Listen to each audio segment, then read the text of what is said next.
Hello and welcome back to the channel and welcome to day 7 of my Christmas countdown. 7 days already, we're a week in. We're a week closer to Christmas and we're about 5 good beers so far. How will the 7th hold up? Well, let's find out. Let's find out what is behind door number 7.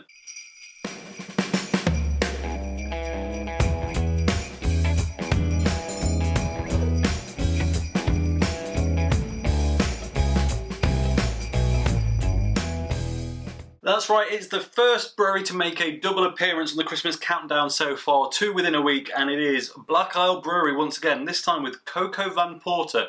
Thankfully for me, not a 10%er. I did consider doing very strong beers every day throughout December, then realised, well, I'd be bored of them by now, basically. So thankfully this one is a bit more subtle, and I did lie the other day because I said the Black Miles Porter from Glen Speed Brewing was the only beer I think I'd had before. Well, actually, I've had this before, and I'm trying to think now if there's any others coming up that might be 1 or 2 actually. So I wasn't wrong. There's going to be a couple that I've had before. This is one of them. I already know it's fantastic, but I've not actually reviewed it yet, so I thought, why the hell not? Before we crack into it then, here's a quick look at the can. True Black Isle craft style. They don't bother putting anything on the front of their cans. I don't know why my camera started doing this. I have to lean awkwardly. There we go, to get this to focus. Yeah, they don't put anything on the front of their cans anymore, just their logo in some nice design. This has got some palm tree thing. There you go, Coco Van Porter. Of course, palm trees, coconut porter. So yeah, there it is. Let's crack into it. Today I'll be using the little stubby, pretty Black Isle glass for this one. Not very convenient on the sides because you can't get a full 440 in it, but it is great for picking out aroma and tasting notes. So here we go.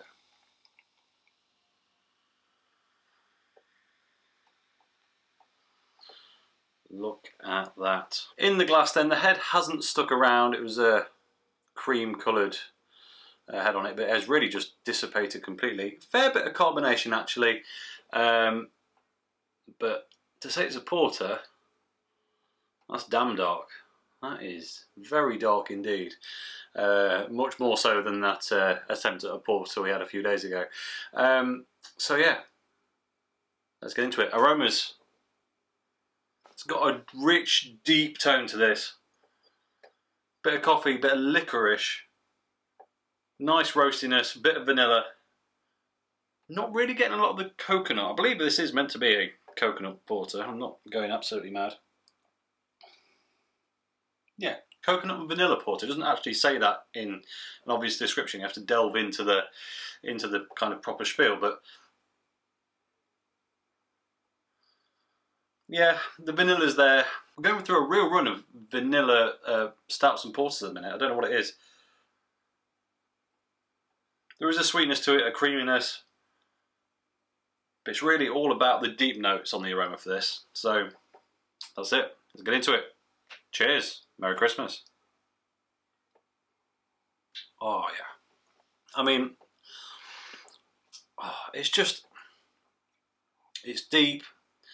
It tastes a bit boozy, even though it isn't really. It's got a nice edge to it. It's got it's just depth, winter, warming. Licorice notes carry on through. A bit of subtle coffee, but it doesn't kind of smash you in the face.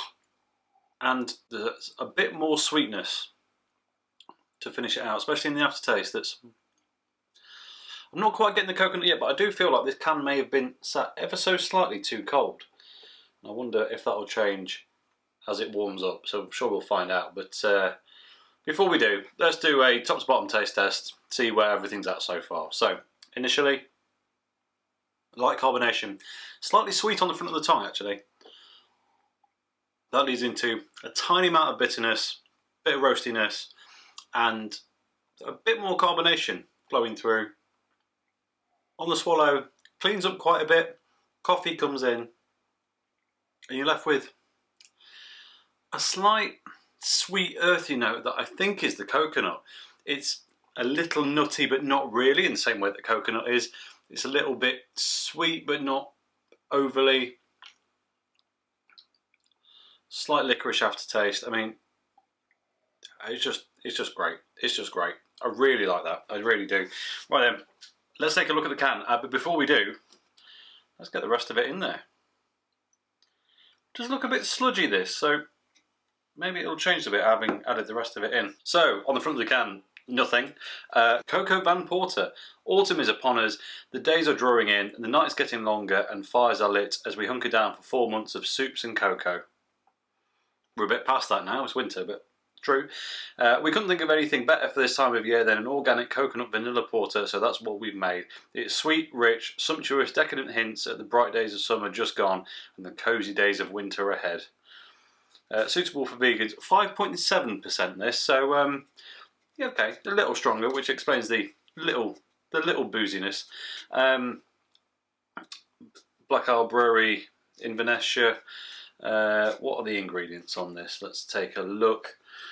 So we've got water, malted barley, oats, hops, coconut, vanilla and yeast.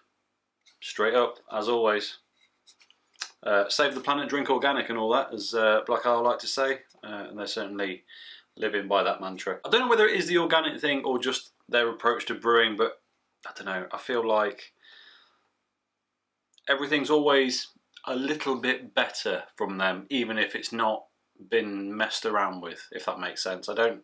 Maybe it's the organic thing, maybe they're just wizards, I don't know, but yeah, absolutely cracking porter, that one. Right then, has it changed at all?